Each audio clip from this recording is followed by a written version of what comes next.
அதிகாரம் 15ஆம் வசனம். நான் உன்னோடு இருந்து நீ போகிற இடத்திலெல்லாம் உன்னை காத்து இந்த தேசத்துக்கு உன்னை திரும்பி வர பண்ணுவேன். நான் உனக்கு சொன்னதை செய்யும் அளவு உன்னை கைவிடுவதில்லை என்றார். தேவ உறவு என்ன, அதை தெரிந்து கொள்ள வேண்டும். நம் உறவு ஏற்றத்தாழ்வுகள் இருக்கலாம். தேவ உறவு என்ன? ஒவ்வொருவருக்கும் உறவுகள், குடும்ப உறவு இருக்கிறது, அநேக இரத்த சம்பந்தமான உறவு இருக்கிறது, கணவன் மனைவி என்ற உறவு, பிள்ளைகள் பெற்றோர் என்ற உறவு இருப்பது போல தேவனும் ஒரு உறவானவர். அவர் என்ன சொல்லுகிறார்? நான் உன்னோடு இருந்து நீ போகிற இடமெல்லாம் உன்னை காத்து இந்த தேசத்துக்கு உன்னை திரும்பி வர பண்ணுவேன். பாருங்க, கூட இருப்பேன், நீ போகிற இடமெல்லாம் கூட வருவேன், திரும்பியும் வருவேன். அப்போ கூடவே இருக்கிறார் தேவன். எப்படி இருக்கிறார்? கூடவே இருக்கிறவர் அவர். நான் பாடுறேன், கூடவே இரும் தேவன் என்றால் கூடவே இருக்கிறவர். ஏதோ கொஞ்சம் காலம் இருந்துட்டு போவதற்கான உறவல்ல. அங்கே யாக்கோபு என்கிற மனுஷன், இவன் கேள்வியான ஒரு தடுமாற்றமான பாதையில் செல்கிறான். வழி என்னவென்று விளங்கிக் கொள்ளாமல் போகிறான். தகப்பனை சற்று ஏமாற்றி தன் சகோதரத்திலே வஞ்சித்து அவனுடைய அந்த கணத்தை பெற்றுக் கொள்கிறான். இவ்வளவு காரியங்களை செய்து அவனை அனுப்பிவிடுகிறார்கள் தாயும் தகப்பனும். தன்னுடைய சகோதரனாகிய ஏசா வெறுத்து கோபத்தோடு அவன் மேல் மூர்க்கமாயிருக்கிறான். இந்த 3 பேருடைய அந்த உறவை மீறி அவன் கடந்து போகிறான். வழியிலே வேறு எந்த உறவும் அவனுக்கு இல்லை. ஒரு வனாந்தரமான வழியிலே கேள்வியோடு போகிறான். இன்றைக்கு தேவ ஜனமாய் நம் வாழ்க்கையிலே உங்களுக்கு உங்களுடைய கேள்விகளுக்கு பதில் என்ன? தேவன் என்பவர் யாராயிருக்கிறார்? உங்களோடு இருக்கிறவராயிருக்கிறார். இதுவரைக்கும் இருக்கிறார். அவனை கொண்டு போய் மறுபடியும் திரும்பி கொண்டு வர வரைக்கும் இருக்கிறார். ஒரு பொறுப்பை தேவன் செய்ய ஆரம்பித்தால் முழுமையாக செய்து முடிக்கிறவர். கர்த்தர் எனக்காக யாவற்றையும்.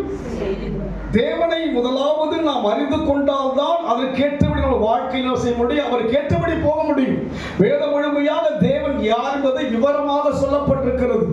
என் விவரம் உங்களுக்கு தெரியாது, உங்களுடைய விவரம் எனக்கு தெரியாது. ஆனால் தேவனை குறித்து விவரமாக வேத முழுமையாக அவருடைய சுவாபம் என்ன, அவருடைய வல்லமை என்ன, அவருடைய தன்மை என்ன, அவருடைய குணம் என்ன, அவருடைய அன்பு என்ன, அவருடைய இரக்கம் என்ன, அவருடைய கருணை என்ன என்று சொல்லிக்கொண்டே போகலாம்.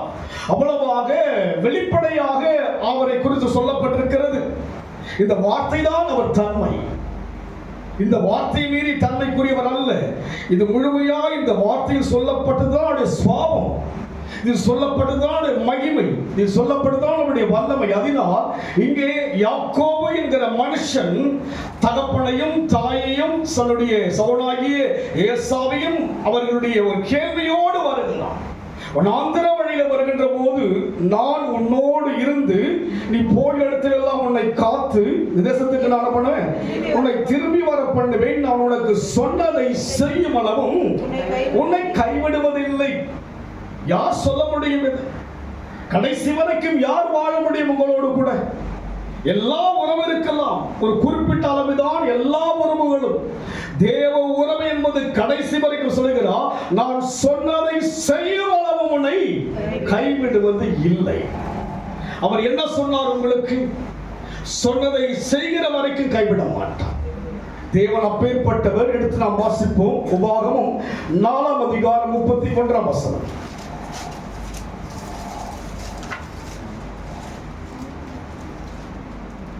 தேவனாகிய கர்த்தர் இரக்கமுள்ள தேவனாய் இருக்கிறபடியினால் அவர் உன்னை கைவிடவும் மாட்டார், உன்னை அழிக்கவும் மாட்டார். உன் பிதாக்களுக்கு தாம் ஆணையிட்டு கொடுத்த உடன்படிக்கையை மறக்கவும் மாட்டார். மறக்கிற தேவன் அல்ல. நம்மளுக்கெல்லாம் அடிக்கடி மறதி வந்து நமக்கு மறதி வந்து. அவர் பாருங்க, அவர் எவ்வளவு ஆழமாக அவருடைய தன்மைகளை வார்த்தை மூலமாக வெளிப்படுத்துகிறார். ஒன்று, நான் சொன்னதை செய்யும் அளவுனை நான் கைவிடுவதில்லை. இன்னொன்று என்னங்க? மறக்க மாட்டேன். எதை மறக்க மாட்டேன்? நான் உடன்படிக்கை செஞ்சலையே அதை என்ன பண்ண மாட்டேன். ஒன்று, கைவிட மாட்டேன். இரண்டாவது, இதுதான் தேவன். கண்டுகொண்டேன், ஒரு புதையல் பெற்றுக்கொண்டேன். புதையல் இந்த வார்த்தைகள் யார் சொல்லுவாங்க? நான் சொன்னதை செய்யும் அளவுன கைவிட மாட்டேன். இரண்டாவது, எதை மறக்க மாட்டேன்? உடன்படிக்கை நான் மறக்க மாட்டேன்.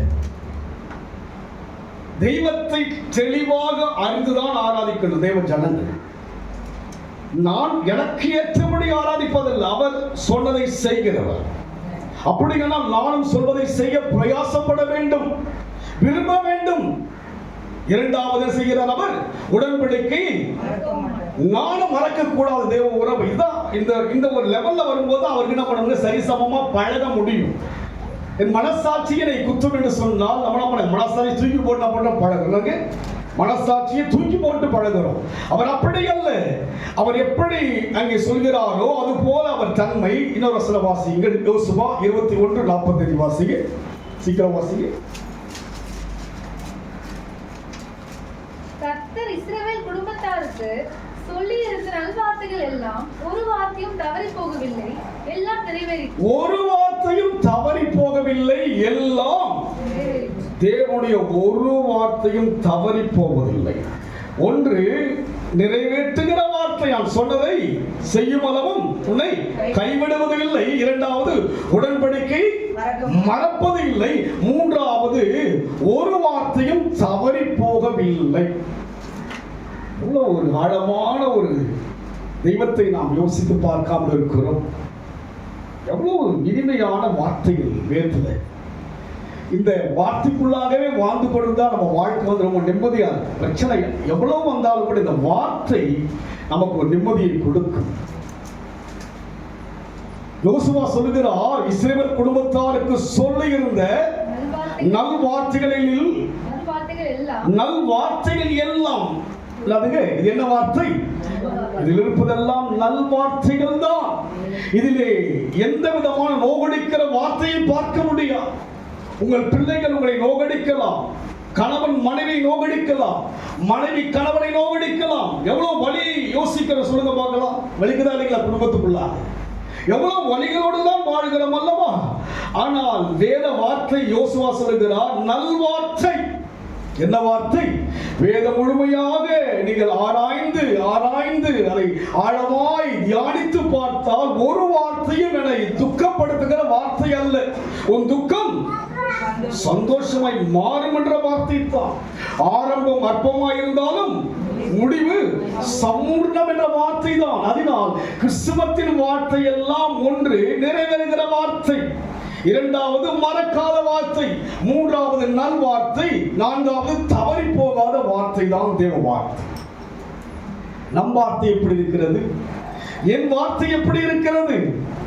அவர் வார்த்தை ஒன்று நிறைவேறுகிற வார்த்தை, இரண்டாவது உடன்படிக்கை மறக்காதவர், மூன்றாவது நல்வார்த்தை, நான்காவது நடக்கிற வார்த்தைகள். என் வார்த்தை, நான் அவரிடத்தில் பழகிறேன். நான் எப்படி இருக்கணும் யோசிச்சு பாருங்க. நீங்க ஒரு இதுகிட்ட பழகினா பண்ணுங்க, ரொம்ப நாள் பழம் அதே பழக்கம் உங்களுக்கு வந்து ரொம்ப நாள் நீங்க உங்ககிட்ட பண்ணுங்க, அதே மாதிரியான ஒரு பழக்கம் நமக்குள்ள வரும்.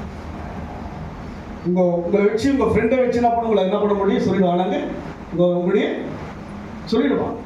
அது போல தேவனோடு கூட பழக பழக படிக்க படிக்க எனக்குள் என்ன வரங்க, அவர் சொன்னதை செய்யும் அளவும், அது போல நானும் சொன்னதை செய்யணும்ன்ற ஒரு எண்ணம் வரும். இரண்டாவது நான் மறக்க மாட்டேன், ஏன்னா அவர்கிட்ட பழகிறேன் இல்லைங்களா, அவர்கிட்ட பேசுறேன் பழகிறேன், அதிகமா அவரோடு கூட என்னுடைய வாழ்க்கையினுடைய கையெல்லாம் கொடுக்கிறதுனால அவரை குறித்து நான் யோசிக்கும் போது அந்த பழக்கம் எனக்குள்ள ஆட்டோமேட்டிக்கா வரும். யாக்கோபு தகப்ப சமூகத்தில் செய்கிறான், ஏமாற்றி விட்டு வந்து விடுகிறான், சகோனுடைய மேன்மையை செய்து விட்டான், அவருடைய கூடு காணப்பட அவருடைய பாக்கியத்தை புத்திர பாக்கியத்தை கொடுத்துட்டான், அங்கேயும் வாங்கிட்டான். யாக்கோபு சொன்னால் எத்தன், ஆனால் இது எத்தனோடு கூட தேவன் கடந்து வருகிறார். காரணம் என்ன? அவர் சொல்ல நிறைவேற்றுகிறவர். இன்னொரு வசனம் வாசிங்க, 2 ராஜாக்கள் 8ஆம் அதிகாரம் 15 வாசிங்க, சீக்கிரம் வாசிங்க. 1 ராஜாக்கள் 8:15. அவன் சொன்னது, இஸ்ரவேலின் தேவனாகிய கர்த்தருக்கு ஸ்தோத்திரம், அவர் என் தகப்பனாகிய தாவீதுக்கு தம்முடைய வாக்கினால் சொன்னதை தம்முடைய கரத்தினால் நிறைவேற்றினார். வாக்கினால் சொன்னதை நம்மளாம் வாக்கினாலேயே சொல்லுங்க, நம்மள வார்த்தையை தான் சொல்றது, அவரை நிறைவேற்றுகிற காரியம் நமக்கு குறைவாக இருக்கிறது. வார்த்தையை தான், எதுவுமே வார்த்தையால் தான் பேசுகிறோம் தவிர அதை நிறைவேற்ற கிடையாது. அங்கே சாலமோன் சொல்லுகிறான், தகப்பனாகிய தாவீதுக்கு சொன்ன வார்த்தையை இன்றைக்கு என் கண்கூடாக வாக்கினால் சொன்னதை கரத்தினால் நிறைவேற்ற நான் பார்த்தேன். அப்போ இப்படி பழக பழக, ஒரு நண்பனோடு கூட பழக பழக அவனுடைய ஸ்டைல் அவனுடைய மாடல்லாம் மாறுது போல, நம்ம தேவனோடு கூட பழக பழக அந்த தன்மை ஆட்டோமேட்டிக்கா நமக்குள்ள வரும். வாக்கினால் சொல்ல போனானு நிறைவேற்றுகிற மனுஷனா மாறுங்க, சொல்லிட்டா நிறைவேற்றுகிறவர். அது போல் மாறுவேன். 1 கொரிந்தியர் 1ஆம் அதிகாரம் 19 வாசிங்க.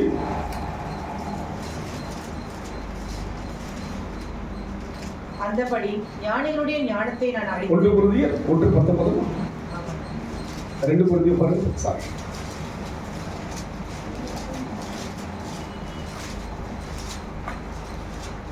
என்னாலும் அவருடைய வார்த்தைகள் ஆம் என்று அப்படி என்னாலும் சில்வானாவினோடும் தீமத்தேனாலும் உங்களுக்குள்ளே பிரசங்கிக்கப்பட்ட தேவகுமாரனாகிய இயேசு கிறிஸ்துவும் ஆம் என்றும் அல்ல என்றும் இராமல் ஆம் என்றே இருக்கிறார். இயேசு கிறிஸ்துவுக்குள் 20 வாசிங்க. எங்களால் தேவனுக்கு மகிமை உண்டாகும்படி தேவனுடைய வாக்குத்தத்தங்கள் எல்லாம் இயேசு கிறிஸ்துவுக்குள் ஆம் என்றும் அவருக்குள் ஆமென் என்றும் இருக்கிறது. பாருங்கள், நமக்கு ஒரு பொக்கிஷம் கிடைத்து விட்டது. கண்டுகொண்டேன் ஒரு புதையல். என்ன பொக்கிஷம் கிடைத்தது? இயேசு என்ற பொக்கிஷம் எனக்கு இருக்கிறது. மட்பாண்டத்துக்குள்ளே ஒரு பொக்கிஷம் இருக்கிறது. இந்த இயேசு என்கிற பொக்கிஷம் என்ன செய்கிறது? தேவனுடைய வாக்கு தத்தங்கள் எல்லாம் இயேசு கிறிஸ்துவுக்குள்ளாக ஆம் என்றும் அவருக்குள் ஆமென் என்றும் இருக்கிறது. முடிஞ்சு போச்சு. சொன்னதுதான். அதுக்கு சொன்னது நம்மள உடனே தண்ணியில் எழுதுவோம். தண்ணியில் பண்ணுங்க, எழுத்து எழுதுவோம். நிற்குமா? தண்ணியில் எழுதுனா நிற்காது. நம்முடைய வார்த்தைகள், நம்முடைய செயல் இருக்கு. இங்க சொல்லுகிறார், யாருக்குள்ளா இருக்கிறது வாக்கு தத்தங்கள் என்றால் அந்த பிதாவினுடைய தகுதிக்கு இயேசு கிறிஸ்து பாத்திரமாய் இருக்கிறார். அது போல நம் வாழ்க்கையில் கூட இந்த தகுதிக்கு யாரா இருக்க வேண்டும்னா அதுக்கு பாத்திரமானா இருக்க வேண்டும். பாத்திரமானா இருக்க வேண்டும். இயேசுக்குள்ளாக தான் ஆம் என்றும் ஆமென் என்று உள்ளது. காரணம் என்ன? வாக்குத்தத்தம் எல்லாம் அன்றைக்கு பிதாவின் மூலமாக கடந்து வந்தது. இன்றைக்கு ஒரு பொக்கிஷம் எனக்கு கிடைத்திருக்கிறது, ஒரு புதையல் கிடைத்திருக்கிறது. எந்த புதையல்? அது இயேசு என்ற புதையலுக்குள்ளாக கடந்து போகிறபடினாலே அந்த வாக்குத்தத்தம் எல்லாம் யாரை பார்த்து எனக்கு ஆம் என்று வருகிறது? இயேசு கிறிஸ்துவை பார்த்து. என்ன தியாகம் என் கல்வாரி நாயகா, என்னையும் உம்மை போல மாற்றிடுவோ. எதற்காக இத்தனை தியாகம்? எதற்காக இந்த சபை ஒழுங்குகள், ஐக்கியங்கள்? எதற்காக? சொல்லுங்க, எதற்காக சொல்லுங்க. அவரை போல அப்போ நம் வாழ்க்கையிலே யாக்கோபு அவனுடைய அனுபவங்களை பார்க்கின்ற போது, அதை பார்க்க போகிறோம். அவன் ஒரு வருகின்ற போது எத்தனாய் வந்தான்? தகப்பனுடைய காரியங்களிலே பார்க்கும்போது ஒரு முழுமையான ஒரு திருப்தி இல்லாதபடிக்கு பிளஸ் பண்ணி அனுப்புறான். மனசார அனுப்புறாங்க. மனசார அனுப்புற காரணம் என்ன? வஞ்சித்து விட்டான், செய்து விட்டான். தகப்பனை ஏமாற்றி என்ன செய்கிறான்? யார் என்று சொல்லுகிறான்? ஏசா என்று சொல்லி என்ன செய்கிறான்? ஆசீர்வாதத்தை பெற்றுக் கொள்கிறான். தன் தமையனாகி ஏசா என்ன செய்கிறான்? அந்த மேன்மை என்னங்க, அந்த புத்திர வாங்கி என்ன பண்ணாங்க? யோசி என்ன பண்ண? அவனுக்கு வந்து சான்ஸ் கிடைக்கிறதுங்க. பேர்பட்டவன் அவன் ஒரு கேள்வியோடு வருகின்ற போது கர்த்தர் சொல்லுகிறான், நான் உன்னோடு கூட இருந்து நீ போகின்ற வழியெல்லாம் கூட வந்து என்ன பண்ண? நான் சொன்னதை செய்யும் அளவும் கைவிடுவது இல்லை. ஆனால் புதிய ஏற்பாட்டிலே யாருக்குள்ளாக என்னுடைய வார்த்தைகள் ஆம் என்று இருக்கிறது? இயேசு கிறிஸ்துவுக்குள்ளாக. இயேசு கிறிஸ்துவுக்குள்ளாய் நம்முடைய வாழ்க்கையிலே இங்கே சொல்லப்பட்ட அத்தனை வாக்குத்தத்தங்களும் ஆம் என்றும் அப்படியே நடக்கும். அதுக்கு அப்படியே அவர் சொன்னது 100% நடக்கும். இஸ்ரவேல் குடும்பத்தாருக்கு சொல்லி இருந்த நல்வார்த்தைகள் ஒன்றும் தவறி போகவில்லை. எல்லாம் பழைய ஏற்பாட்டிலேயே அப்படின்னு சொன்னால், புதிய ஏற்பாட்டிலே நான் யாரோடு இருக்கிறேன்? இயேசு கிறிஸ்துவோடு பழகுகிறேன். அன்றைக்கு தேவன் ஆவியாக, காணக்கூடாதவராக, கண்டிராதவராக, ஒருவரும் சேரக்கூடாத ஒளியிலே வாசம் பண்ணுகிறவராக, பயத்துக்குரியவராக பழைய ஏற்பாட்டிலே பார்க்கின்ற போது தேவனுடைய அந்த உடன்படிக்கை, அந்த தேவனுடைய ஆலயத்துக்குள்ளாக, தேவனுடைய கிருபாசனத்திற்குள்ளாக முதலாம் அந்த 2 அனுபவங்களை கடந்து போய் மகிமையான இடத்துக்கு போகும்போது பார்த்தீங்கன்னா, ஆசாருடைய கால் என்ன பண்ணுவாங்க? சங்கிலி கட்டி எடுப்பாங்க. ஊழிக்கு என்ன பண்ணுவாங்க? சங்கிலியை கட்டி எடுப்பாங்க. உள்ள போய் என்ன பண்ண முடியாது? ஆராதனை செய்யும் போது அவனுக்குள் ஒரு பாவம் என்ன பண்ண முடியாது? செத்து போயிடும். என்ன பண்ணுவாங்க? பழைய ஏற்பாடு நீங்க பாருங்க, பிரதானமான அந்த இடத்துக்குள் போக வேண்டும் என்று சொன்னால் சாதாரணமா போக முடியாது. அவன் என்ன பண்ணுவாங்க? ஊழியக்காரன் தான் என்ன பண்ணுவாங்க? அப்படியே கால் என்ன பண்ணுவாங்க? உள்ள யார் போக கூடாது? மற்ற யாரும் உள்ள போக கூடாது. என்ன பண்ண கூடாது? யாரும் உள்ள போக கூடாது. சூரியனை தொட முடியும் மனுஷனால் கடல் ஆழத்தை கண்டுபிடிக்க முடியுமா? சிருஷ்டியுடைய ஆழங்களை முழுமையா எந்த மனிதனும் இன்றைக்கு கண்டறிய முடியாதபடி இருக்கிறபடினாலே பழைய ஏற்பாட்டிலே அவர் ஸ்தானத்துக்கு போவதற்கு அத்தனை ஒரு கணத்துக்குரிய பயத்துக்குரியவர். போயிட்டு அவங்க திரும்பி வருவாங்களா என்பது ஒரு பயம். உரை இருந்து விட்டால், எனக்குள்ளே பாவம் இருந்து விட்டால், ஆசனத்துக்குள்ளாக பலவிதமான தேவனுக்கு பிரியமில்லாத காரியம் இருந்து விட்டால் வெளியே வர முடியாது, செத்து போயிடுவாங்க. ஊசா என்கிற மனுஷங்கிற உடன்படிக்கை பெட்டியை தொட்டு என்ன பண்ணாங்க? சாகடிக்கப்பட்டார். பழைய ஏற்பாட்டில் பார்த்தீங்கன்னா பயப்படத்தக்கவர். புதிய ஏற்பாட்டிலே இயேசு கிறிஸ்து மூலமாய் வாக்குத்தத்தங்கள் எப்படி இருக்கிறதற்கு எவ்வளவு கிருபையாய் கர்த்தர் நம்மை நடத்துகிறார்.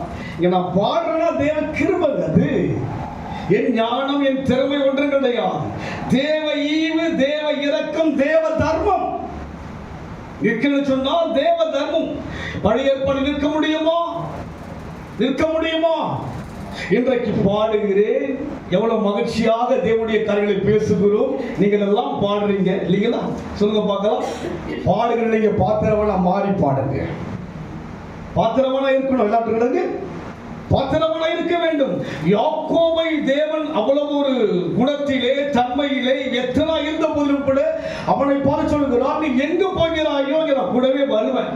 நீ போய் திரும்ப வரைக்கும் பண்ண மாட்டான், கூடவே இருப்பேன். நான் சொன்னதை செய்யும் அளவும் உன்னை அப்படியானால் அவன் எப்பேற்பட்ட ஒரு குணங்களிலே தேவனை மாற்றுகின்ற அந்த பாத்திரமாய் இருந்திருப்பான். யோசித்து பாருங்கள். இன்றைக்கு நம்ம கொடுக்கிற தாளந்துகளுக்கு நாம் தகுதி உள்ள மக்களாக இருக்க வேண்டும். கடமைக்காக நாலேஜுக்காக செய்தது அப்படி அல்ல. நேற்று முன்தினம் நான் பூந்தமல்லிக்கு பாஸ்டர் தங்கச்சி வீட்டுக்கு போகலான்ட்டு கிளம்புறேன். வளர்ந்த ஒரு குடும்பத்தை ஒரு சகோதரி பார்த்துட்டு போகலான்ட்டு அப்படி போயிட்டு ஜஸ்ட் அப்படி டேன் பண்ணும்போது நான் ஒரு பைக்காரை வந்து பயங்கரம் வந்த படம் இடிச்சு நடக்கு. இடிச்சு வந்து வண்டி வந்து அவ்வளோ ஒரு டேமேஜ் ஆயிடுச்சு. அவனுடைய டயர் வந்து ஃபோர்ஸாக வந்து இடிச்சு வண்டி ரொம்ப டேமேஜ் ஆயிடுச்சு பார்த்தேன். ஆனால் ஒரு சேதம் இல்லாதபடி தேவன் கிருபையை பாதுகாத்தான். ஒரு 29 ஆண்டுகளாக அம்மா இறந்த நாட்கள்ல அப்படியே யோசிச்சுட்டு திரும்பிக்க நல்ல ஒரு பிரேயருக்கு போகிறேன். ஆவடி ரோட்ல இந்த பக்கம் பீச், இந்த பக்கம் வந்து ஜீப் வந்துட்டு இருக்கு. இதை பாதுகாப்பான அந்த ரோடை கிராஸ் பண்ணுறேன். அப்போ வந்துட்டு அந்த வாட்டர் டேங்க் தண்ணி டேங்க் வரும், பெரிய பெரிய லாரி வரும். அந்த லாரிக்கு 2 சக்கர உள்ளே போயிட்டு நான் அதுக்கு உள்ளே போயிட்டு அந்த லாரியுடைய அந்த பெயிண்ட் பதிலாக அது வந்து என்னுடைய வண்டியில் வந்து ஒட்டிச்சு. அவன் சொல்ல செத்து போயிட்டு இருப்பியா? அதே போல கடவுள்ல ஒரு முறை நான் இருக்கின்ற போது நான் காலையில் 5 மணிக்கெல்லாம் கிளம்பலாம் சொல்லும்போது அவங்க சொன்னாங்க, இல்லை பாஸ் நீங்கள் மெதுவாக போங்க, நாங்கள் எங்களுடைய ஸ்டோரில் உங்களுக்கு கொஞ்சம் ப்ரொஃபஷனல் வாங்கி தரோம், நீங்கள் வாங்கிட்டு போங்கன்ட்டு சொன்னாங்க. சரி, நான் ஆண்டவனத்து நான் இருந்து போனார். அதுக்கப்புறம் நான் லேட்டாக தான் வந்தேன். அதுக்கு முன்னாடி வந்த பஸ்ஸு பார்த்தீங்கன்னா பெரிய ஆக்சிடென்ட்ல 13 பேர் நடந்து போயிட்டாங்க. அதுக்கு அன்றைக்கு நான் முடவனாக போயிருக்கலாம், ஒருவேளை என்னுடைய அம்மா இருக்கும்போது மறிச்சு போயிருக்கலாம். நேற்றுக்கு முன்தினம் என் கால் உடைந்திருக்க வேண்டும். அந்த அவ்வளோ ஒரு அந்த உடஞ்சி அந்த ஃப்ரெண்ட்ல இருக்கிற அந்த உடஞ்சி போச்சு. அதுக்கப்புறம் ஃபோன் பண்ணேன். அப்படியே வண்டி ஓடுது, வண்டி நல்லா ஓடுது, உடஞ்சி போச்சு, காலுக்கு எந்த பிரச்சனையும் கிடையாது. கடந்து போயிட்டு என்ன பண்ண அந்த ஓடித்தை முடிச்சுட்டு நான் கடந்து வந்தேன். அந்த சேதத்துக்கு என்ன செய்யணும் யோசிக்கும் போது பார்த்தா அங்கே ஒரு சகோதரி அந்த பூந்தமல்லி சர்ச்சுகள் இருக்கிறவங்க யாருக்கு வந்து பூந்தமல்லியில் ஒரு வீடு அந்த சகோதரி எனக்கு நல்ல அங்கே போனால் என்ன அங்கே ரொம்ப அன்பா ஐயாயிரம் அவங்க பழகுவாங்க. அவங்களுக்கு ஒரு கவர்மெண்ட்டில் ஒரு வேலை கிடைச்சிது. பார்த்தீங்கன்னா ஒரு மாதம் அவங்க ஒரு காணிக்கு என்ன பண்ணுறாங்க, நேரத்துக்கு போகிற ஒரு 4 மாத காணிக்கு என்ன பண்ணுறாங்க, வண்டிக்கு என்ன சேதமோ அதை கொடுக்குறாங்க. கர்த்தர் எப்படி கூர்ந்து பார்க்கிறார் நம்மை. இல்லாட்டி நான் வந்து இன்னைக்கு என்ன பண்ணுங்க, நான் வந்திருக்க முடியும் என்ன பண்ண முடியுதுங்க, ஒரு ஃப்ராக்சர் ஆகி உண்மையாக சொல்ல போனால் அந்த அளவுக்கு அந்த வீல் பார்த்தீங்கன்னா அந்த ஓட்டி வந்து என்ன பண்ணால் அந்த வந்து என்ன பண்ண அப்படியே என்னுடைய அந்த வண்டியில் வந்து உடஞ்சி என்ன பண்ணால் உள்ளே போயிடுச்சு. அவன் இழுக்கிற என்ன பண்ணா, அவனுடைய வீல் என்ன பண்ணுறான், இழுக்கிற அளவுக்கு அவ்வளோ ஒரு ஃபோர்ஸாக அடி வருது. அதுக்கப்புறம் அவனை திரும்பி பார்க்குறேன், கிளம்பிட்டான். கொஞ்சம் என் மேலே ஒரு சின்ன தவறு திரும்பும் போது நான் கவனிக்காமல் நான் பண்ண திரும்பிட்டேன். அதெல்லாம் எனக்குள்ள ஒரு மனசு இதுவாச்சு, நான் ஃபோர்ஸ் பண்ணவில்லை, சத்தம் போட்டு போயிட்டான். நான் உயிர் போயிருக்கேன். தேவன் நம்முடைய வாழ்விலே அவர் நம்மை பாதுகாக்கிறவராக இருக்கிறார். அவர் யோசிப்பார், நீ இல்லைன்னா யாருங்க நிற்க முடியும்? உன் கால் உடைஞ்சா என்ன ஆகுது சொல்லுங்க பார்க்கல. 60 படி வரதுக்கே கஷ்டமா இருக்கு, நான் கால் உடைஞ்சி எப்படி வந்திருக்க முடியும்? யோசிச்சு பாருங்க. ஆண்டவர் யோசிக்கிறேன், யோசனை ஒரு சின்ன ஒரு அடி இல்லாதபடிக்கு தேவன் நம் தேவன் உடன்படிக்கையை மறக்கிறவர் அல்ல. எனக்கு நான் சொல்ல ஆண்டவரே, காலமெல்லாம் உடைய பணியை செய்யணும் எனக்கு அதை சொல்லிக்கிட்டு அவர்களுடைய ஜீவனையும் பலத்தையும் பாதுகாப்பையும் பெற்றுக்கொண்டு இதுவரைக்கும் கர்த்தர் நடத்திட்டு வரார். எவ்வளவோ வேதனையான சம்பவங்கள், விரக்தியான சூழ்நிலை எல்லாம் என்னுடைய வாழ்க்கையில் வந்த போதிலும் கூட ஒரே நோக்கம், தேவனுக்காய் வாழ வேண்டும். யாக்கோபுடைய வாழ்க்கையிலே அவருடைய உள்ளான எண்ணங்களை தேவன் அறிந்தவராக இருந்தார். அதனால்தான் அவர் சொல்லுகிறார், நான் சொன்னதை செய்யும் அளவும் உன்னை கைவிடுவது இல்லை. இன்றைக்கு தேவன் நம்முடைய உள்ளான மனதை பார்க்கிறவராக இருக்கிறார். முன்பாகவே அவருக்கு தெரிகிறது யாக்கோபுடைய தன்மை என்ன, எப்படி இருப்பான். அதுபோல உங்கள் தன்மை என்ன, என் தன்மை என்ன என்பது யாருக்கு தெரியும்? தேவனுக்கு தெரியும். எல்லார்கிட்டையும் பேச மாட்டேன், என்ன பண்ண மாட்டேங்க. அவருக்கு வேண்டிய நபர்களை தேவன் தெரிந்து கொண்டார் வேதம் முழுமையாக. இன்றைக்கு நாம் யாவரும் அழைக்கப்பட்ட மக்களா, தெரிந்து கொள்ளப்பட்ட மக்களா? யோசித்து பாருங்க. யோசிக்கிறேன், எப்படி கூர்ந்து பார்க்கிறான். அங்க போற அந்த சகோதரி கொடுக்குறாங்க. இந்த போயிட்டு நான் 5 மணிக்கு தான் வந்தேன். மவுண்டர் போயிட்டு எல்லாம் வண்டியெல்லாம் ரெடி பண்ணிட்டு வந்தேன். யோசிப்பாங்க, எவ்வளவு ஆண்டவர் நம்மை பார்க்கிறார். என்ன தேவை என்பது, உங்கள் தேவை என்ன என்பது யாருக்கு தெரியும்? உங்கள் தேவை அவர் அறிவார். அவர் நம்மை கூர்ந்து பார்க்கிறார். நினைச்சுனா என்ன ஆண்டவர் சின்ன ஒரு சும்மா ஒரு பதிவு சொல்றாங்க, ஒரு சின்ன ஒரு கிராக் கிடது, சின்ன கிராக் கிடதுக்கு 3 மாசம் போடக்கூடாது அவங்களால. அவ்வளவுதான், 3 மாசம்லாம் இங்க வரலாம் மூச்சு போயிடும். அதுங்க எனக்கு 3 மாசம் இங்க வரலாம், அவருக்கு நமக்கு மூச்சே போயிடும். தேவனை ஆராதிப்பதுதான் என் மூச்சு, தேவனை துதிப்பதுதான் மூச்சாயிருக்கு. அதனால் நம்முடைய வாழ்க்கையிலே மறுபடியும் வாசிக்கிறது, எங்களால் தேவனுக்கு மகிமை உண்டாகும்படி, எங்களால் தேவனுக்கு மகிமை உண்டாகும்படி தேவனுடைய வாக்குத்தத்தங்கள் எல்லாம் இயேசு கிறிஸ்து. அப்போ நம்மால் தேவனுக்கு என்ன உண்டாக வேண்டும்? மகிமை உண்டாகணுங்க. இன்றைக்கு நான் நிற்பது தேவனுடைய மகிமை. லெஃப்ட் வேண்டு போயிருப்போம், உடஞ்சு போயிருக்கு காது, அதுக்கு உடஞ்சு போயிருக்கணும். தேவனுக்கு மகிமை இது. காரணம் என்ன? கிறிஸ்துவுக்குள் வாக்குத்தத்தங்கள் எல்லாம் எப்படி இருக்கிறது? ஆம் என்றும் முடிக்கணும். இந்த ஊழியத்தை என்ன பண்ணானு முடிக்கணும். என்ன செய்யறாரோ செய்யணும், முடிச்சாகணும். தேவ ஜனமாய் நம்ம வாழ்க்கையில முடிக்கணுங்க. எதுக்கு அழைச்சார் நம்மள? எதுக்கு அழைச்சாரு? முடிக்கணும். அதுதான் ஓட்டத்தை முடித்தே இது முதல் எனக்கு நீர் என்கிற முடிக்கணும். வந்துட்டோம், முடிக்காம ஓடக்கூடாது, போடக்கூடாதுங்க.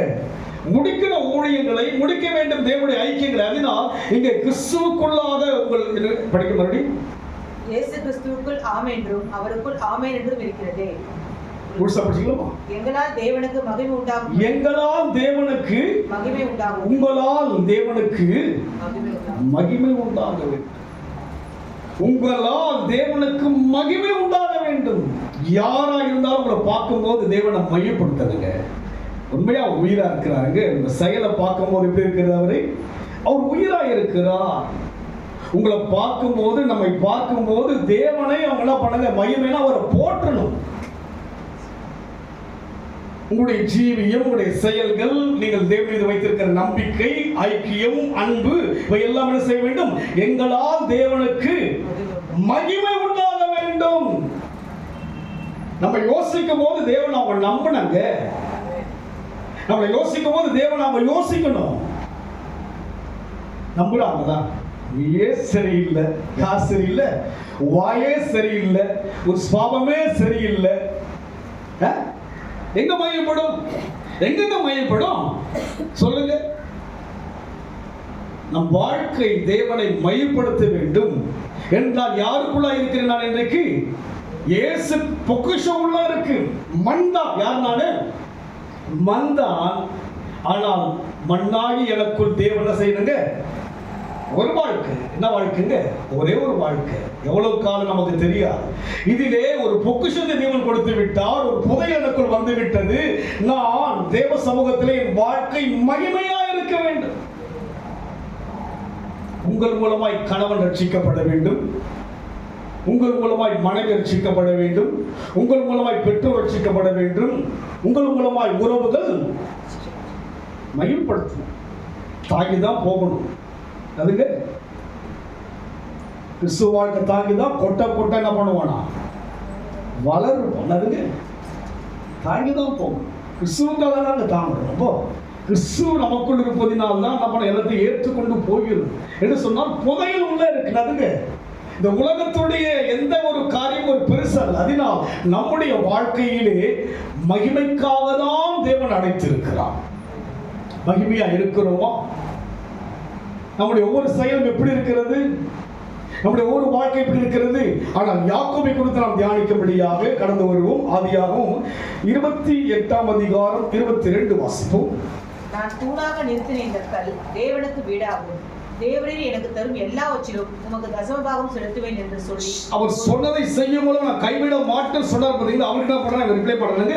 நான் என்ன பண்ணனால தீர்மானம் பண்ணுகிறான். பொருத்தனை தீர்மானம் இப்படிதான் வாழ்க ஆரம்பிச்சிங்க. ஜனவரிக்கு தீர்மானம், பின்னாட்சி தீர்மானம், என்னாச்சு? என்னங்க ஆட்சி? இது நிலையான ஆட்சியா? இல்ல இல்ல. தேவ தீர்மானத்தோடு இவ்வளவு பெரிய தேவன் பேசிட்டாரு. சாதகமா போயிட்டு இருக்காரு. என்ன சொல்றாம அங்க அவன் தீர்மானிக்கிறான், ஒரு பொருத்தனை செய்கிறான். செய்கிறான். அங்க ஒரு ஆலயங்கள் என்ன கிடையாதுங்க. ஆலயமா இருக்குது பொருத்தனை பண்ண. சொல்லுங்க பார்க்கலாம். நாம எங்கே இருக்கிறோம்? இங்கே ஆலயத்தில் இருக்கிறோம். தேவன் அசைவாடுகிற அவன் உலாவுகிற இடத்துல வந்திருக்கிறோம். அவனுக்கு அங்க இடம் பார்க்கின்ற போது வாசிக்க மறுபடியும் நான் தூணாக நிறுத்தின இந்த கல் தேவனுக்கு வீடாகும். தேவனுக்கு வீடாகும். அது ஒரு முதல் இடத்துல பார்க்கலாம். வானத்தின் வாசல்ல தேவனுடைய வீடு அல்லாமல் வேறொன்றும் இல்லை என்று சொல்லுகிறது. என்ன பண்ணல? இது என்ன வீடு? இது எங்க வந்திருக்கீங்க? தேவ வீட்டுக்கு வந்திருக்கீங்க. இங்குதான் உங்களை உருவாக்கினார், இங்குதான் உங்களை பேசினார், இங்குதான் உங்களை பலப்படுத்தினார், இங்குதான் நம்மை திருத்தினார், இங்குதான் நம்மை மாற்றினார். எங்கதான் வந்து மாறணும்? சொல்லுங்க. இங்கதான் தேவனுடைய வீட்டில் தான். எங்க போறீங்களோ அந்த தேவனுடைய வீடு. எங்கே கொடுக்கிறோமோ எல்லாம் சகல இடமான தேவனுடைய ஜெப வீடு இல்லையா? அது போல அங்கே சொல்லுகிறார். வாசிங்க. நாம் தூணாக நிறுத்தின இந்த கல் தேவனுக்கு வீடாகும். தேவனுக்கு வீடாகும். சபைக்கு நீங்கள் தூணாக மாறணும். ஆமென் சொல்லுங்க. தூண் தாங்க முக்கியம். என்னதுங்க? தூணாக மாறணும். இது தேவ வீடு. இது எனக்கு அந்த தகுதியை கொடுக்கிறாரு. எதற்கு கொடுத்தார் அந்த தாளந்தை? எதற்காக? இவனை அடை சொல்லுகிறார், நான் சொன்னதை செய்யும் அளவும். இவன் போகிறான். எப்படி போறான்? வெறுமையாய் போகிறான். வார்த்தை மாத்திரம் சொல்லுகிறான். பண்ணுங்க. நம்ம வெறுமையாய் வரும்போது எவ்வளவு வார்த்தை சொல்லியிருப்போம். சோதனையை வரும்போது எவ்வளவு வார்த்தை சொல்லியிருப்போம். நமக்கு நன்மை வருவதற்குமாக எவ்வளவு வார்த்தை சொல்லியிருப்போம். இவன் என்ன செய்கிறான்? வார்த்தையை தான் சொல்கிறான். அவர் எப்படியாக வார்த்தை சொன்னார் அது போல இவன் என்ன செய்கிறான்? வார்த்தையை சொல்கிறான். 31ஆம் அதிகாரம் 13 வாசிங்க.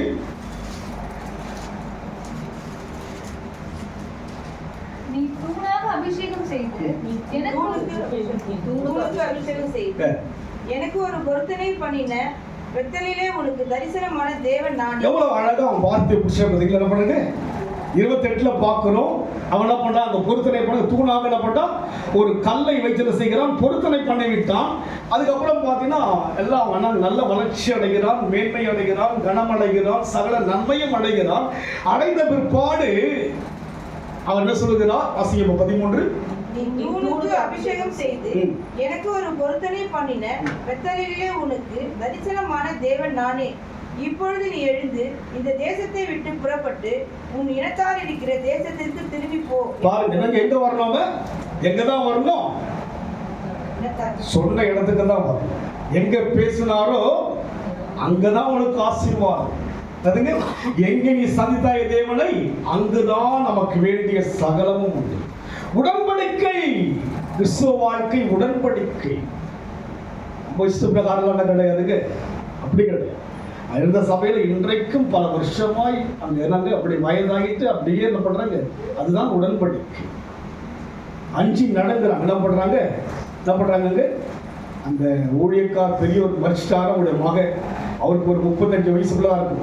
60 வயசு 55 வயசு எல்லாம் வந்து பசங்க அவங்கள என்ன பண்றாங்க? 5 நடுங்கிறாங்க. அந்த வயதை என்ன பண்ணுங்க? யாரவர்? தேவனுடைய உடன்படிக்கை. அவர் போயிட்டாரு. இவர் என்னத்துக்கு? உடன்படிக்கைங்க.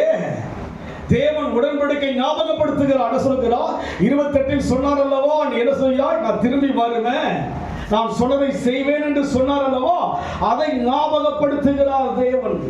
நீ என்னால் மறக்கப்படுவது இல்லை. நீ என்ன சொன்னீரோ அதை மறக்க மாட்டா. நான் என்ன சொன்னேனோ, நான் சொன்ன அனுபவம் உயிரோடு இருக்க மட்டும் கர்த்தரை இருக்கிற காலமெல்லாம் அதான் உமக்கு தான் இருக்கிறாரு. அதனால கால் உடையாம இங்க வந்திருக்கேன் நான். அதனால காப்பாத்தினாரு. இல்லைன்னு சொல்லி என்ன பண்ண முடியும்? நான் அழுகுறேன், அப்படி போறேன், இப்படி பண்றேன், என்ன பண்ணுங்க, எனக்கு ஏற்றபடி நான் மாறிக்கிறேன். இல்லை இல்லை, இதுதான் ஆண்டவர், இதுதான் அப்படிதான் திட்டம். அதுக்கு இந்த திட்டம் தான் நாம் தூணாக தான் நம் வாழ்க்கையில் இருக்க வேண்டும். அதனால் அங்கே அவருடைய அந்த தெளிவை பார்க்கிறோம். அவனுக்குள்ள மனசுல இருக்கிறது, அவனுக்குள் மனதில் இருக்கிறது. 31:13 வாசிங்களா? 35:3 வாசிங்க. நாம் எழுந்து பெத்தேலுக்கு போவோம் வாருங்கள். அதுக்கு எங்கே போனதா? எல்லாம் இருந்தாலும் கூட ஒரு இதை விட ஒரு மேன்மை அவனுக்கு இருக்கிறது. உங்களுக்கு எவை இருந்தாலும் கூட இதை விட ஒரு மேன்மை இருக்குங்க. தேவன் என்ன சொன்னார் அதை செய்யும் அளவும் அவனுக்கு சகல ஐஸ்வர்யம் இருக்கிறது. அவன் போக வேண்டிய ஏசாவை தாண்டி தான் இங்க போகணவன் பெத்தேலுக்கு போகணும்.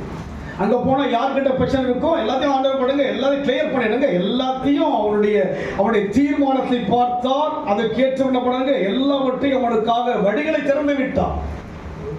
தேவன் தனக்காக வாழ யோசிக்கின்ற யாக்கோபுக்காக வழிகளை திறந்து விட்டார். இன்றைக்கு நாம் எதற்காக யோசிக்கிறோம்? என்ன செய்ய யோசிக்கிறோம்? என்ன யோசிக்கிறோம்? எதற்காக யோசிக்கிறோம்? அவனுடைய திட்டங்களை தேவனுக்குள்ளாக அவனுக்கு சகல விதமான மேன்மைகள் அவனுக்கு எல்லாமே கிடைத்து விட்டது. வெறுமையாய் போனவன் 2 பரிவாரத்தோடு வருகிறான். முடிஞ்சு போச்சு, நம்ம செட்டில் ஆயிட்டு இருக்கலாம். ஆனால் அவன் என்ன செய்கிறான்? வாசிப்போம். நாம் எழுந்து எங்கே போக வேண்டும்? குடும்பமாக போக வேண்டும். யாராய் போக வேண்டும்? கிறிஸ்துவ வாழ்க்கை குடும்பம். கிறிஸ்துவ வாழ்க்கை குடும்பமா ஆராதிக்கணும். நாம் பெத்தேலுக்கு போவோம் வாருங்கள். எனக்கு ஆபத்து நேரிட்ட நாளிலே என் விண்ணப்பத்துக்கு உத்தரவு அருளி செய்து நான் நடந்த வழியிலே என்னோடு கூட இருந்த எங்கே? ஆரம்பத்தில் 28 இது வானத்தின் வாசல், தேவனுடைய வீடு அல்லாமல் வேறல்ல. அந்த இடத்துல எப்படி வருகிறார்? ஆபத்தோடு வருகிறான். தன்னுடைய சகோதரன் வந்து என்னை அழித்து விடுவானா என்ற ஒரு ஆபத்து அவனுக்குள்ளாக ஓடி வருகிறான். ஆபத்து, வனாந்தரமான வழியிலே வருகிறான். ஆபத்தான ஒரு சூழ்நிலைக்குள் வருகிறான். நாம் வருகின்ற போது எப்படி வந்தோம்? இன்றைக்கு எப்படி இருக்கிறோம்? மறந்துட்டோம் இல்லைங்களா? அன்றைக்கு எப்படி வந்தோம்? நான் தேவ சமூகத்துக்கு அன்றைக்கு போகும்போது ஒரு பாவியாய் போனேன். ஒரு பாவத்துக்கு அடிமையாய் போனேன். வெறுமையாய் போனேன், வறுமையாய் போனேன். ஆனால் தேவனோ என்னை ரட்சித்து மீட்டெடுத்து பாவத்தை மன்னித்து பல வருஷமாய் ஒரு திருச்சபையிலே ஒரு விசுவாசியாய் இருந்து அங்கே அநேக விதமான காரியங்களை தேவனோடு பேசி திருத்தி உருவாக்கி என்னை தேவனுடைய ஊழியக்காரனாய் மாற்றும்படியாக எங்கே ஆரம்பித்தது? அங்குதான் ஆரம்பித்தது. எங்குதான் ரட்சிப்பு? அவன் சொல்லுகிறான், எனக்கு ஆபத்து வந்தது. அன்றைக்கு யார் இல்லை? நீங்க இல்லை. யார் இல்லைங்க? கூட இருக்கிற மனைவிமார்கள் யாருமே யாரும் கிடையாதுங்க. இன்றைக்கு அவங்க இருக்கிறாங்க, இவங்க இருக்கிறாங்க, அப்படி இருக்கிறாங்க, இப்படி இருக்கிறாங்க, அது இருக்கு, இது இருக்குது. எது இருக்குது? அன்னைக்கு ஒண்ணும் இல்லையே. அன்னைக்கு வாழ்க்கையில ஒன்றுமே இல்லையே. பாவி, நிர்பந்தமான மனுஷன் நான். என்னை விடுவிக்க ஒருவராலும் கூட அவள் போயிட்டு உறவு உன்னை உயர்த்தினதா? என்னை மீட்டதா?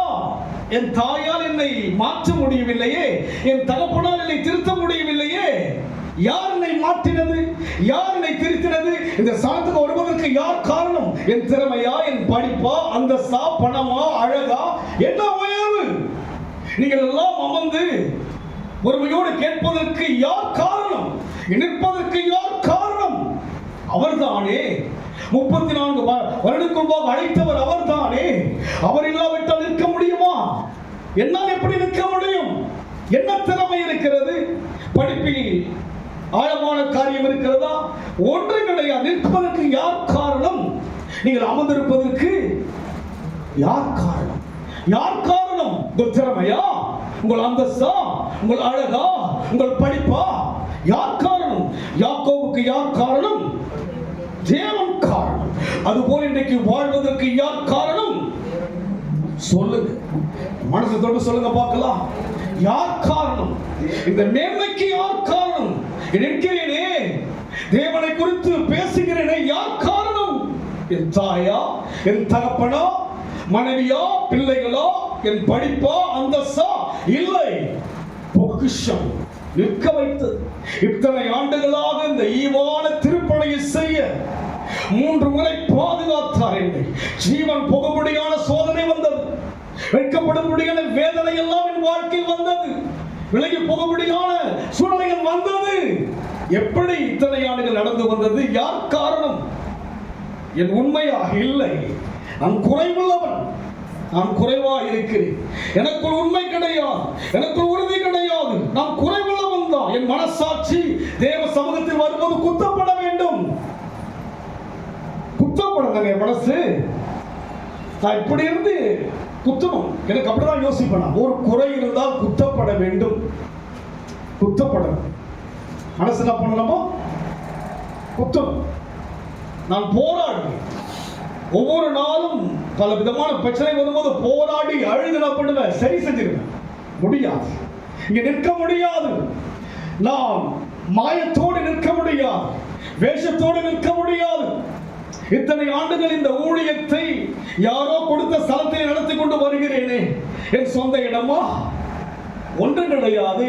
வெளியே போனா போகணும், அந்த மனசு அவனுக்கு கொடுக்கலையே தேவன். சொல்லுங்க பார்க்கலாம்.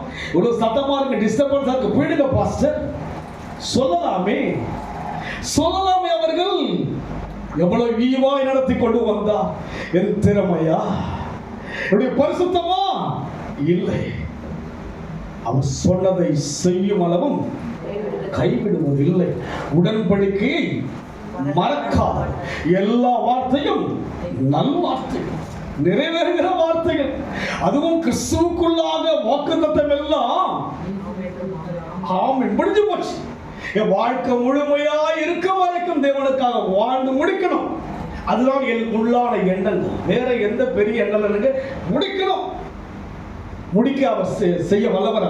முடிக்கணும் யோசிக்கிறதால தான் என் கால் உடையாம வந்திருக்கு. இல்லாட்டி என்ன பண்ணி பண்ணாலே யோசிச்சு பாருங்க, நினைச்சு பாருங்க. கொஞ்சம் அந்த காலை ஒருவேளை ஃபோர்ஸா கொஞ்சம் ஜஸ்ட் அவன் அந்த அந்த வீல் தப்பம் வந்தால் நமக்கு முழுசான காலுங்க அவ்வளோ ஸ்பீடில் வராங்க, கண்ட்ரோல் பண்ண முடியல. அவ்வளோ வேகமாய் யோசிக்கிறேன். நான் சொல்ல ஆண்டவர் எப்பவுமே அவர் சொல்ல, ஆண்டவர் நீங்க இல்லைன்னா ஊழியம் செய்ய முடியாது. அதுக்கு நான் இருக்கிறது உங்களுக்காக தான், எல்லாம் காப்பாத்து, உங்க வேலையை நான் செய்யணும். வேற எனக்கு வேற எந்த வேலையும் எனக்கு தெரியாது. கர்த்தருக்குள் ஜனங்களை ஆதாயப்படுத்த வேண்டும், உருவாக்க வேண்டும். அதுக்கு உருவாக்க வேண்டும், வளர்ச்சி அடைய வேண்டும். கிறிஸ்துவுள்ளாக ஒவ்வொரு ஜனங்களுக்குள்ளாய் மாற்றங்கள், முன்னேற்றங்கள் வர வேண்டும். முதிர்ச்சி ஆவில வரணும். ஏதோ வரோம் போறோம், இதை நான் லாட்சியாக சொல்லுங்க பார்க்கலாம், வரத்துக்கு போறதுக்கெல்லாம் சொல்லுங்க. கருத்து சொல்லுங்க பார்க்கலாம். வாழ்க்கையில எவ்வளவு பெரிய தேவன் இவர். யாக்கோபு எத்தனா இருந்தவன், குறைவுள்ளவன், ஆனால் அவனுடைய மனதிலே ஞாபகப்படுத்துகிறார். அவன் மனசுல இருக்குன்னு அவனுக்கு தெரியும். அதுவே அவன் மனதில் என்ன இருக்குன்னு யாருக்கு தெரியும்? தேவனுக்கு தெரியும். அவன் என்ன பண்ணிட்டான்? அந்த ஆரம்பிக்கும் போது என்ன பண்ண, ஒன்றும் இல்லாதவன் என்ன பண்ணிட்டான்? திரும்பி வருவேன், நான் பொறுத்தனையே நிறைவேற்றுவேன் சொல்லும் போது மறுபடியும் 31 வாங்க 13.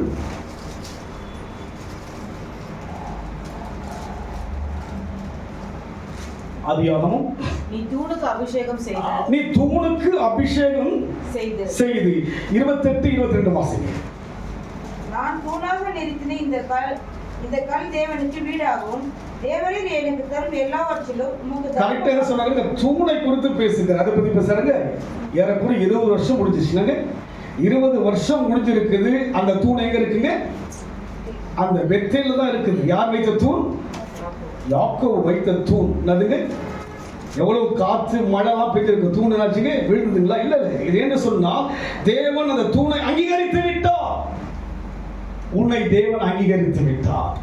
அவரை ஆராதிப்பதற்கு, அவரை மையப்படுத்துவதற்கு, அவரை போற்றுவதற்கு அங்கீகாரம் பெற்ற மக்கள். அவன் சொல்லுங்க, அங்கீகாரம் கொடுத்திருக்கிறாருங்க.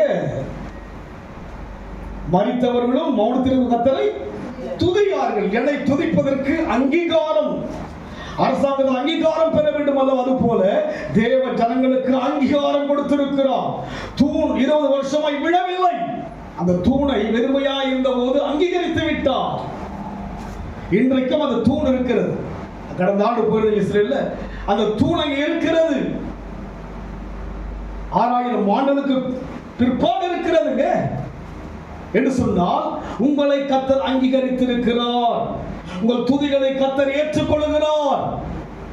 ஆமென் சொல்லுங்க. இந்த பயப்படுறீங்களா? அங்கீகரிக்கப்பட்ட மக்கள், தேவனுக்காய் அடையாளமாய் வாழ வேண்டிய மக்கள், தேவனை மையப்படுத்தும்படியாய் உங்களை பார்த்து மற்றவர்கள் மையப்படுத்த வேண்டும். மையப்படுத்தணுங்க. இவ்வளவு வைராக்கியமா இருக்கிறாயே. அங்கே பார்க்கிறோம் தானியேலை அங்கே நேபுகாரை சொல்லுங்க, நீ ஆராதிக்கிறது தப்புவிக்க காரணம் என்ன? மகிமை. சிங்கக்கெபிக்கும்பாக மகிமைப்படுத்தினான். தேவனை துதிப்பதிலே மகிமையாய் வாழ்ந்தான். எதுவும் அவனுக்கு தடை கிடையாது. சிங்கக்கெபி அவனுக்கு தடை கிடையாது. 7 மடங்கு எரிகின்ற அக்கினி அவர்களுக்கு தடை. மகிமைப்படுத்துறாங்க. நீங்கள் ஆராதிக்கிற தேவனை ஜீவனுள்ளவர் என்று மகிமைப்படுத்துகிறார்கள். இன்றைக்கு நம்முடைய வாழ்க்கையிலே மையப்படுத்த வேண்டும். 20 வருஷத்துக்கு முன்பாக வைத்த தூணை அங்கே 31 சொல்லுகிறார், நீ என்ன செய்வாயாக? இந்த தூணுக்கு என்ன செய்வாய்? அபிஷேகம். வாங்க படிங்க 31. அபிஷேகம் செய்து எனக்கு ஒரு பொருத்தனையை பண்ணின பெத்தேலிலே எனக்கு ஒரு பொருத்தனை பண்ணினாய். அதுக்கு ஆண்டவர் சொல்ல கவனிப்பார். சொல்லப்பட அவர் சொல்வதை மாற்றுவது இல்லை. அது போல அவரை பின்பற்ற நான் என்னை அங்கீகரித்து விட்டார். என் சொல்லும் சுத்தமாக இருக்கும். என் சொல்லும் சுத்தமாக, பெருமைக்காக இதுவரைக்கும் சொல்கிற சொல்ல எப்படியாவது செய்யணும் முயற்சி கொண்டே இருக்கிறேன், செய்ய பிரயாசப்படுகிறேன், முயற்சிக்கிறேன். முடிக்கப்படா. பெரியவர்கிட்ட பேசிருக்குங்க. சொல். அவர் சொல்லுகிறாங்க, நீ சொன்ன இல்லையா, அங்க போ, அப்பதான் என்ன பண்ண முடியும்? நீ முழுமை அடைவாய். யாராய் மாறுவாய்? யாக்கோபே, நீ யாராய் மாறப் போகிறாய்? இஸ்ரவேலாய் மாறப் போகிறாயே. நீ எத்தனை உலகத்துக்கு, நீ உலகத்தின் பார்வைக்கு சாதனமானவன் தான். என் பார்வையிலே அங்கீகரிக்கப்பட்டவன். தெய்வ பார்வை யார் நீங்கள்? காரணம் என்ன? அன்றைக்கே அவன் தூணை வைத்து விட்டான். அந்த அங்கே ஆலயம் இருந்ததா? தேவ பிரசனம் இருந்தது. அதுவே அவனுக்கு ஆலயமாய் மாறினது. இங்க தேவ பிரசனம் இருக்கிறது. உங்களுக்கு இது ஆலயம். இதுதானே பார்த்தோம்னா உணர்ந்தோம் அல்லவா? ஒரு நாளாவது உணர்ந்தீங்களா? நீங்க யாரெல்லாம் உணர்ந்திருக்கு? ஒரு நாளாவது? இத்தனை ஆண்டு ஒரு நாளாவது யாரெல்லாம் உணர்ந்திருக்கீங்க? தேவனை உணர்ந்தது இல்லைங்களா? சும்மா வந்து பாருங்க, உப்பு இல்லை, காரு, சப்புனுக்குது ஆராதனெல்லாம் எப்படிங்குது? ஒரு அம்மா சொல்றாங்களா பாட்டே? ஆமா, பாட்டு தான் வர்ணிக்க முடியும். அவர் எப்படியெல்லாம் உயர்த்த வேண்டுமோ அப்படியெல்லாம் உயர்த்தினாருங்க. அவர் உயர்த்தனுங்க. சொல்லுங்க, யாராவது தொடப்பட்டவங்க சொல்லுங்க பார்க்கலாம். அந்த ஐயா சொல்றாருங்கல்ல, என்ன பயந்துன்னு சொல்றீங்க? போல்டா சொல்ல மாட்டீங்க, சொல்ல மாட்டீங்களே. அப்போ வேஸ்டா தான் வரீங்க பொழுது. அப்படிதான் இருக்கிறதுக்கு. அப்போ அடுத்த வாரம் வேற யாரும் கூப்பிடலாம் பொழுது. என் பிரசவம் உங்களுக்கு சரியில்லைன்னு நினைக்கிறேன். நம்ம சரியில்லையாமா? சரியில்லையா? அடுத்த வாரம் கூப்பிடுறேன். எதுக்கு நான் கண்டினியூ பண்ணேன்னா, உங்களை வந்து உருவாக்குவதற்காக. வருமானா போனவங்கன்னா மின்னல் மாதிரி அடிச்சு போயிடாங்க. என்ன பண்ண முடியும்? உங்களை கொஞ்சம் கொஞ்சமாக நான் பார்க்குறேன் இல்லைங்களா, எப்படி உருவாகுறீங்கன்ட்டு என்ன பண்ணேன் நான்? எப்படி சகோதரர் கிறிஸ்துவோட பேரை பாருங்க, நல்லா உருவாகிட்டாங்க. சைலன்ஸ் ஆகிட்டு என்ன பண்ணா, இந்த மாதிரிலாம் நடலாம் இடம் கிடையாதுங்க. எப்பவுமே எனக்கு தெரியுதுங்க. அந்த குழந்தைக்குள்ள ஒரு உருவாக்குறத நான் பார்க்குறேன். அப்போ கிறிஸ்துவ இருக்கிறார் இல்லைங்களா? கிறிஸ்டியங்கிறார், இங்கே கிறிஸ்துவங்கிறார். அதுக்கு குழந்தைக்குள்ள அந்த உருவாக்குறத பார்க்குறேன் நான். சிறு பிள்ளை ஆயாக விட்ட தேவராயத்தில் நம்ம உருவாகிறோம் இல்லையா? அந்த பிள்ளை சைலன்ஸ் ஆகிட்டா அந்த சவுண்ட் ஏதாவது இருக்குல்ல, பார்த்தீங்களா? இல்லை கொஞ்சம் எனக்கு கர்த்தர் பார்க்குறாங்க. அந்த குழந்தையை உருவாக்குற என்ன பண்ணுங்க, நம்ம தான் என்ன பண்ண மாட்டோம்? அதே மாடல், அதே ஸ்டைல், அதே கோபம், அதே மூர்க்கும், அதே அதே அதே என்னதுங்க, இதே ஒரு குழந்தை உருவாயிடுச்சு. ஆமென் சொல்லுங்க.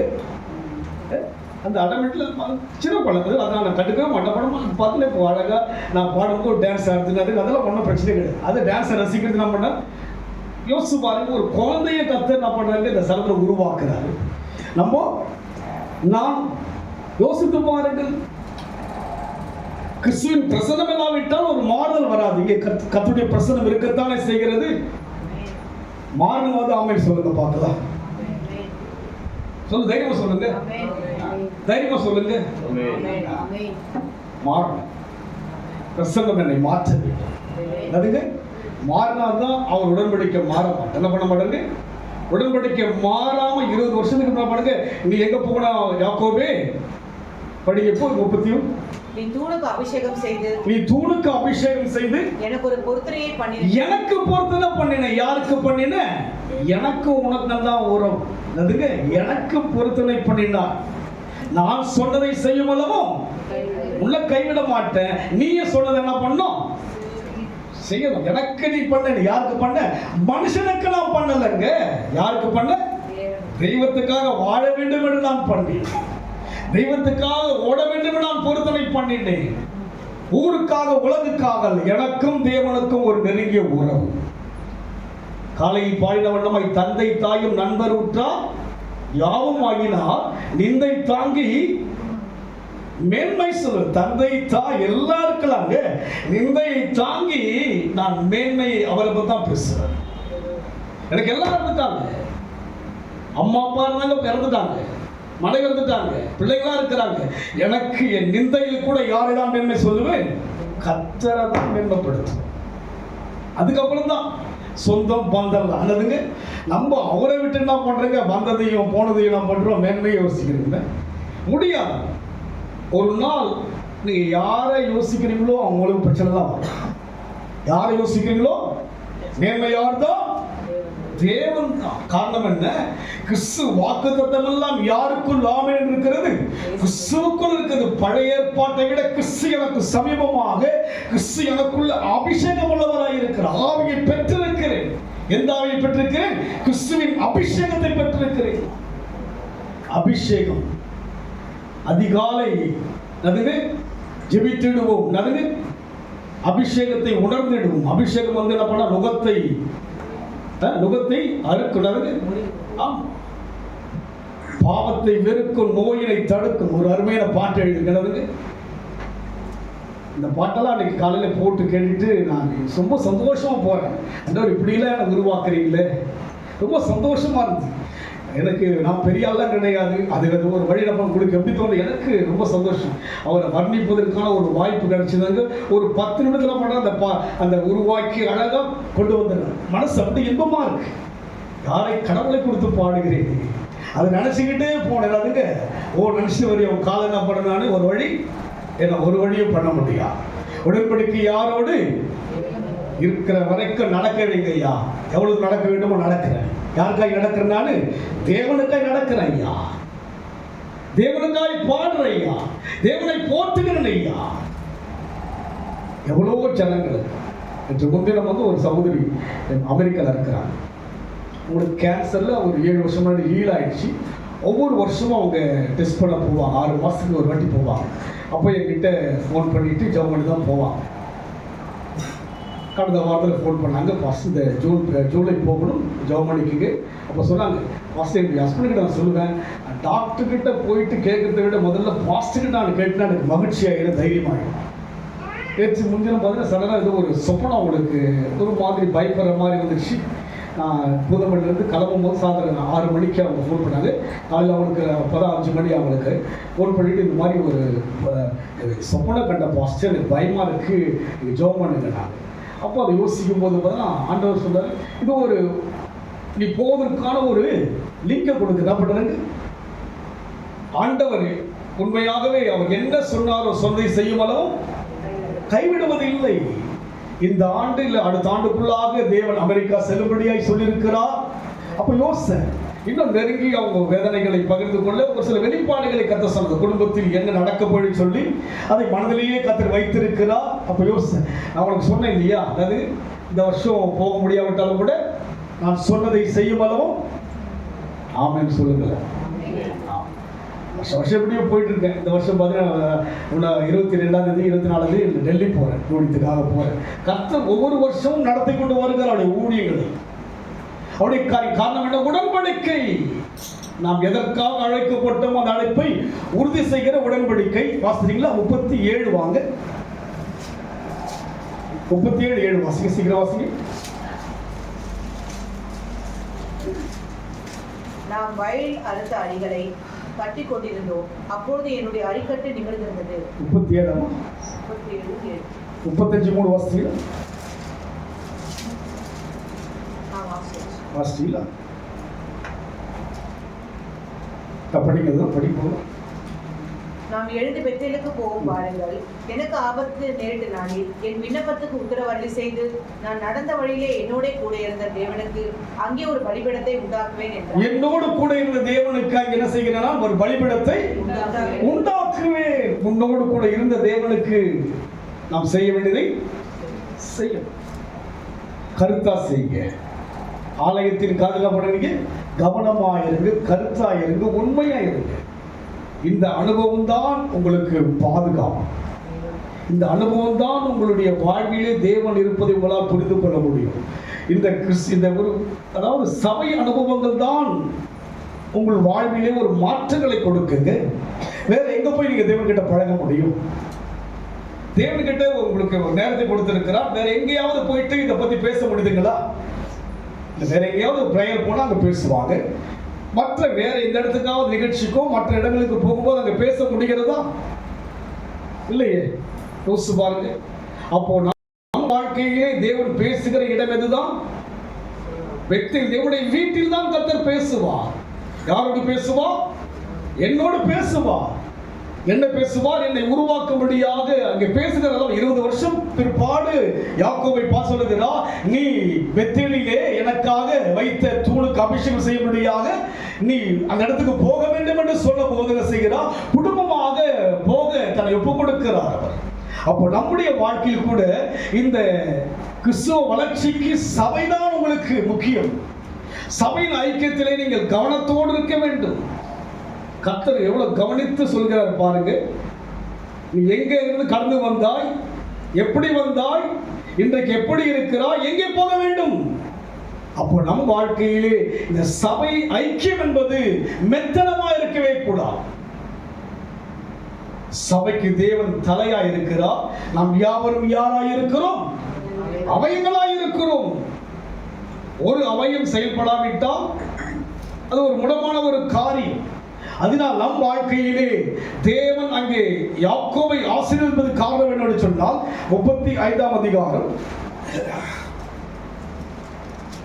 11 வாசிங்க. பின்னும் தேவன் அவனை நோக்கி, நான் சர்வ வல்லமை உள்ள தேவன், நீ பலுகி பெறுவாயாக. ஒரு ஜாதியும் பற்பல ஜாதியின் கூட்டங்களும் உன்னிலிருந்து உண்டாகும். பாருங்கள், அவன் புறப்பட்டு போன பிற்பாடு நடக்கின்ற சம்பவத்தை பார்க்கிறோம். 9 வாசிங்க. யாக்கோபு பதான் அராமில் இருந்து வந்த பின்பு தேவன் அவனுக்கு மறுபடியும் தரிசனமாகி அவனை ஆசீர்வதித்து 10 வாசிங்க. இப்பொழுது உன் பேர் யாக்கோபு, இனி உன் பேர் யாக்கோபு எண்ணப்படாமல் இஸ்ரவேல் என்று உனக்கு பேர் வழங்கும் என்று சொல்லி. இஸ்ரவேல் என்று இனி யாக்கோபு என்று எண்ணப்படாமல். யார் கிடையாது இனிமேல் நீ உலக மனுஷன் என்பதை எண்ணப்படாமல் தேவ மனுஷன். நீ தேவ ஆலயத்துக்கு வரை நாம் யாராய் இருக்கிறோம்? எல்லோரும் தேவ ஜனங்களா மாறணும். யாக்கோபே, நீ எங்கே வந்து விட்டாய்? நீ ஆரம்பித்த இடத்துக்கு நீ வந்து விட்டாய். இனி யார் கிடையாது? நீ யாக்கோபு கிடையாது. நீ யார்? நீ இஸ்ரவேல். இஸ்ரவேல் அன்றைக்கு சொன்ன வார்த்தை தான் இன்றைக்கு எதுவா இருக்கிறது? இஸ்ரவேலுங்கிற ஒரு தேசம் இருக்கிறது அல்லவா? அப்படியாக நம்முடைய வாழ்க்கையிலே பழையவன் அல்ல, நான் புதியவன். ஆமென் சொல்லுங்க. நான் யாக்கோபு அல்ல, நான் யார்? நான் இஸ்ரவேல். தேவனுக்கும் எனக்கும் ஒரு நெருங்கிய உறவு இருக்கிறது. இந்த வளர்ச்சி எப்படி வந்தது? மறுபடியுமாய் பெத்தேலுக்கு போய் அந்த காரியங்களை செய்த பிற்பாடுதான் யாக்கோபு யாராய் மாறுகிறான்? இஸ்ரவேலாய் மாறுகிறான். இஸ்ரவேல் 12 கோத்திரங்கள் அதிலிருந்து கடந்து போகிறது எல்லாம் பார்க்கிறோம் அல்லவா? ஆபிரகாமுக்கு இல்லாத, ஈசாக்குக்கு இல்லாத எத்தனாக யாக்கோபு யாராய் மாற்றப்படுகிறோம்? இஸ்ரவேல். இன்றைக்கு பேசப்படும் தேசம் என்ன? இஸ்ரவேல் தான். ஆபிரகாம் தேசமா, ஈசாக்கு என்கிற தேசமா, தாவீது என்கிற தேசமா? அங்கே ஊர்கள் இருக்கிறது, அங்க இருக்கிற அநேக தெருவுகள் இருக்கிறது, இந்த பெயர்கள் எல்லாம். ஆனால் தேசம் முழுமைக்கும் யாருடைய பெயர் தான்? யாக்கோபுடைய பெயர் தான் மாற்றப்பட்டு இஸ்ரவேலை மாறினது. அதனால் உங்கள் பெயரை கர்த்தர் பெருமைப்படுத்த வேண்டும் என்று சொன்னார். தேவனுடைய வீட்டில் இருந்த ஐக்கியம் தான் உங்களை பெருமைப்படுத்தும். உலக ரீதியான பெருமைலாம் வரங்க, ஆனால் தேவனால் கொடுக்கிற பெருமை என்பது நிலையான பெருமை. ஆமென் சொல்லுங்க. நிலையான பெருமைங்க. இன்றைக்கு என்னுடைய ஊழியக்காரர் மறித்து விட்டார், அவரை குறித்து பேசுவதற்கு காரணம் என்ன? அவர் மூலமாய் தேவன் வெளிப்பட்டு என்னை ரட்சித்தார். என்னை மாற்றுவதற்கு யார் காரணம்? ஒரு ஊழியர். ஒரு ஒழுங்கை கொடுத்தது யார் காரணம்? ஒரு ஊழியர். மறித்தாலும் கூட என் மனதிலே அவரை குறித்து ஒரு எண்ணம். காரணம் என்ன? இதற்கெல்லாம் உருவாக்குவதற்கு யார் காரணம்? அதுபோல இங்கே சொல்லப்பட்ட வண்ணமாக யாக்கோபு யாராய் மாறுகிறான்? இஸ்ரவேலாய் மாறுகிறான். படிக்குமா? இப்பொழுது உன் பேர் யாக்கோபு, இனி உன் பேர் யாக்கோபு. இப்போது உன் பேர் யாக்கோபு, இனி உன் பேர் யாக்கோபு எண்ணப்படாமல். அதுங்க எதை எண்ணப்படாமல்? பழசெல்லாம் எண்ணப்படாமல் வாழ்கிற வாழ்க்கை. என்ன வாழ்க்கை? உன்னை எண்ணும் போதும் இப்படி எண்ணப்படாதுங்க.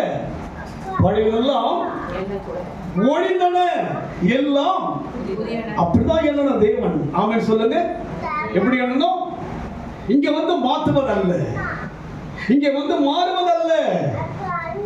நான் வெளியே மாற வேண்டும். அதுங்க வெளியவே குடும்பத்துக்குள்ளாகவே நான் மாறணும். அங்கே மாறினால்தான் இங்கே வருகின்ற போது என் மாற்றத்தை பார்க்க முடியும் தேவன். இங்க வந்து சடனா பண்ண முடியும், மாத்திக்கலாம் முடியாது. நம்மள இங்க வந்த பிற்பாடு என்ன பண்றோம்? நம்ம மாறுறோம், பாடுறோம். பாடலாம் அழகா, ஜெபம் பண்ணலாம் அழகா, பிரசங்கம் பண்ணலாம் அழகா.